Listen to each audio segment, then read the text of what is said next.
plants, the green frontier. These are the discussions of the podcast Horticult. Its continuing mission, to talk about strange new cultivars, to seek out new flowers and plant them, to boldly garden like no one has before.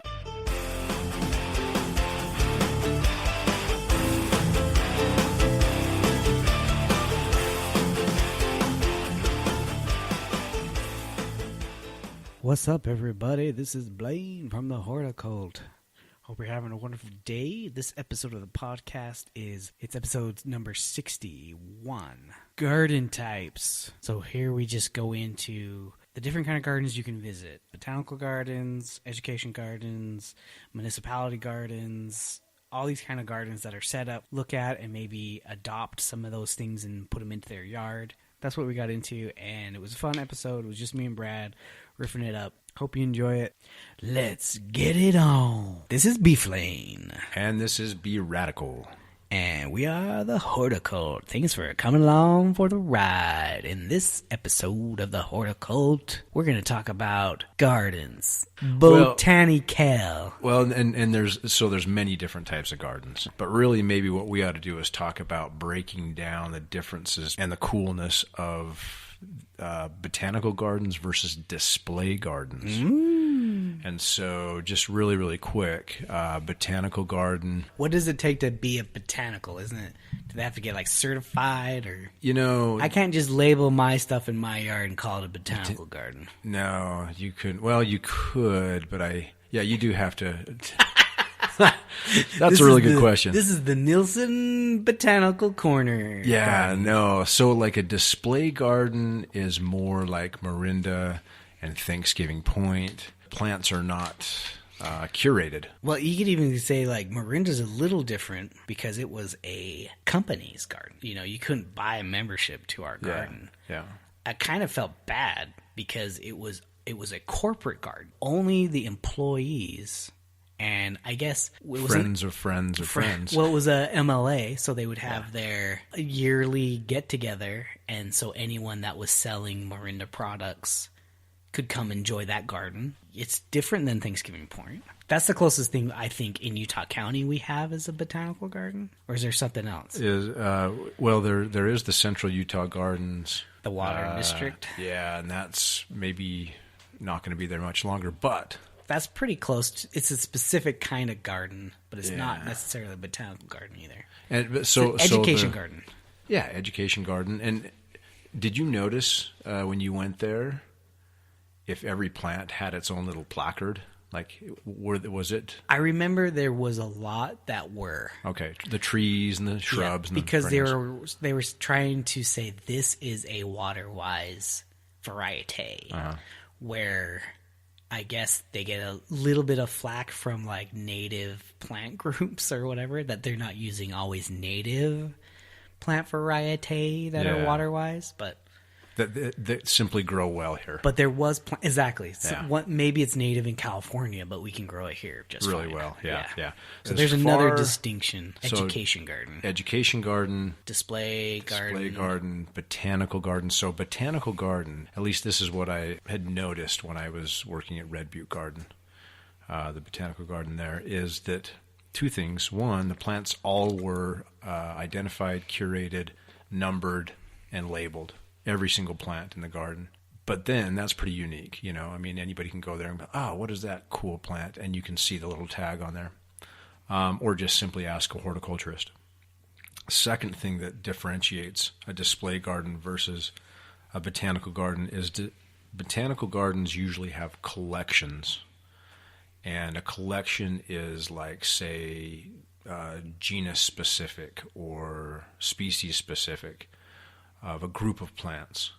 And so, for example, por ejemplo, as they say, when I just recently visited the Florida Botanical Garden, their collections were of, and it makes sense because they're probably native to that area, epiphytic plants. So like those plants that have roots that grow in the air. So like bromeliads, tillandsia, orchids, Those all grow like in the canopies of the trees, very, very tropical like. They grew easily and well, and it makes sense that botanical garden would have that collection there.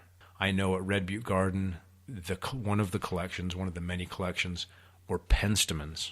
Again, makes sense.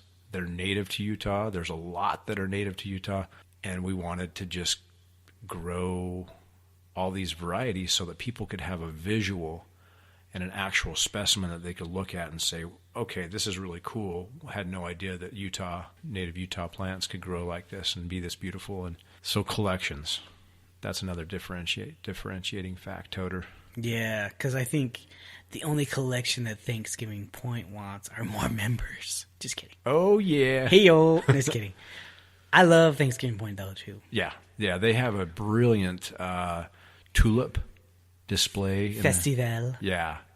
And they can get away with that. I mean, their garden's all fenced off, and they're down in the valley and whatever. But yeah, different, for sure. Like, I got the opportunity to go to a botanical garden in Long Beach. I'm trying to think if it was called Long Beach, or it was. I was visiting Long Beach. We were staying in Long Beach. It might have not been It might have not been called Long Beach because all those towns are so freaking close to each other, and you walk across the street and you're in a different county. Was there something at that botanical garden that was really I know they collected palms. Okay. Like I remember there being a palm garden where there was just a ton of palm trees, different kinds and stuff. Yeah. But there was a lot of cool. They had like figs. They had a fig forest. There was all these figs you walk through, and what I like, my kids loved it. They loved it because we went just randomly. I was like, oh, I want to go to a garden. What's that one? Oh, sweet. And it was super cheap, and it was blazing hot, though. And we were like the only ones there because it was so freaking hot. That's great. I know, it was wonderful. It was in July. What the heck are we doing in Southern California in July, walking around a garden? Anyway, we had like the double stroller, and I'm pushing it up hills, and like this cart full of people like passes us, and I'm just like, no, just kidding. But they had this fairy and troll thing, so they gave us a map, and we had to go around and locate all the fairy houses that they built, like these little fake little fairy houses. Yeah.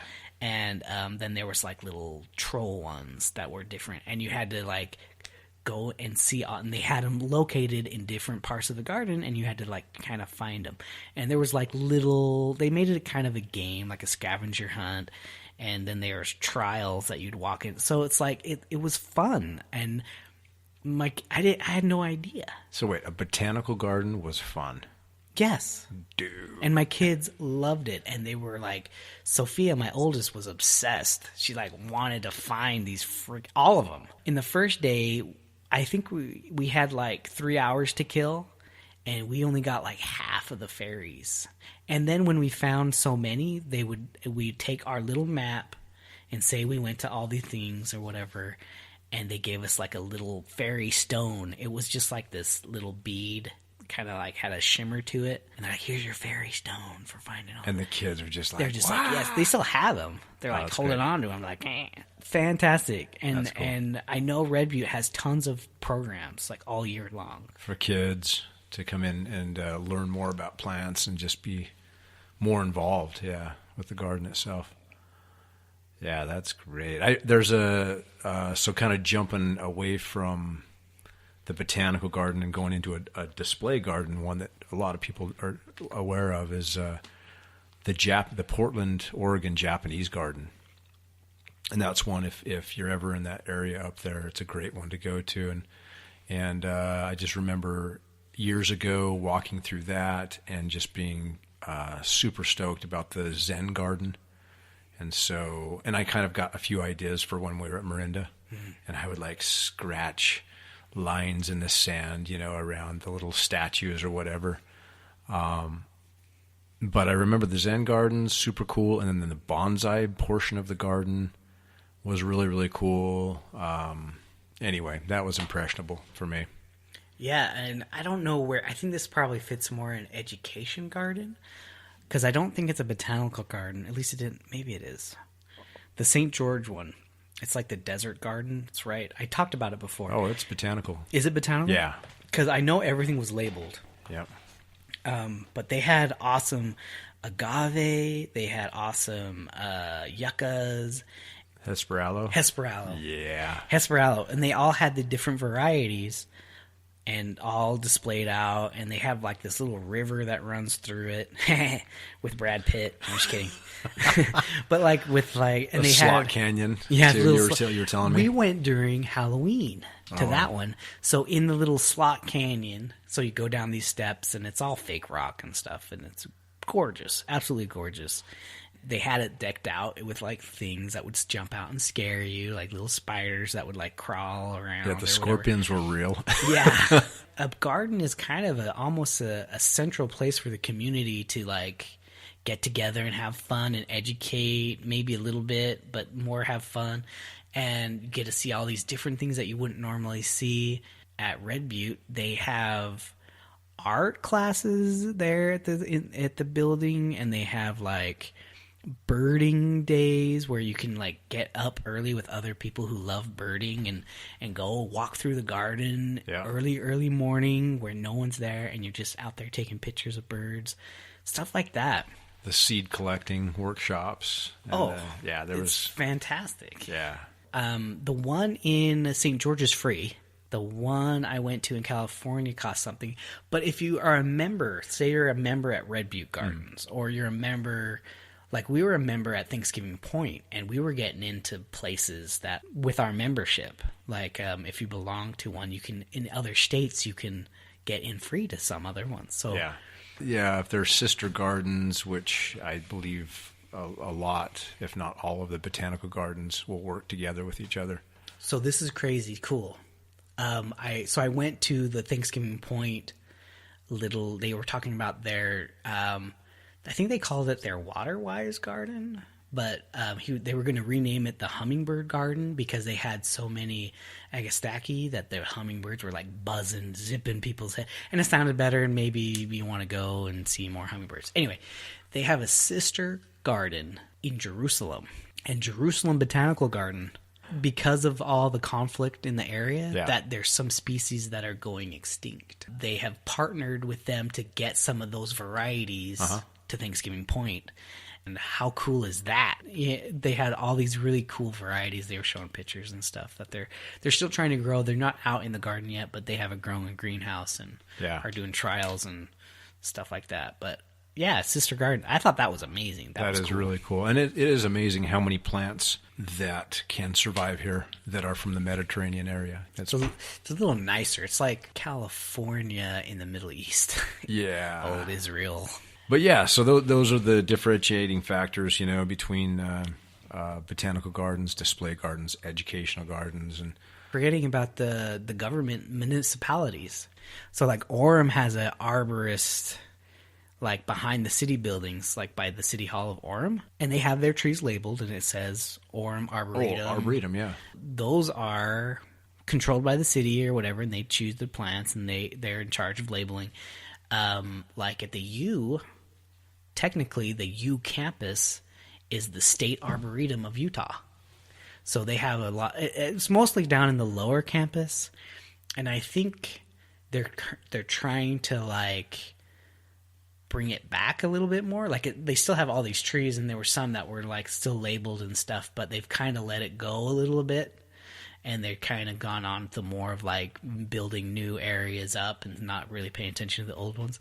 But I know when I left the U that was one of the priorities that the new supervisor was trying to institute again, was the labeling of the Utah's trees. Arboretum. Yeah. Oh, that's cool. Yeah, and Red Butte Garden is a part of that campus-wide arboretum. So that's very cool. Oh, cool. Yeah, most of the trees that were labeled were down in the lower campus, so like right around President's Circle. Mm-hmm. Where some of those really old trees are. Yeah. Really cool ones too. Yeah, the Dawn Redwoods and the... Go check out some gardens, yos. Oh, yeah. Any more gardens you can think of just off the top of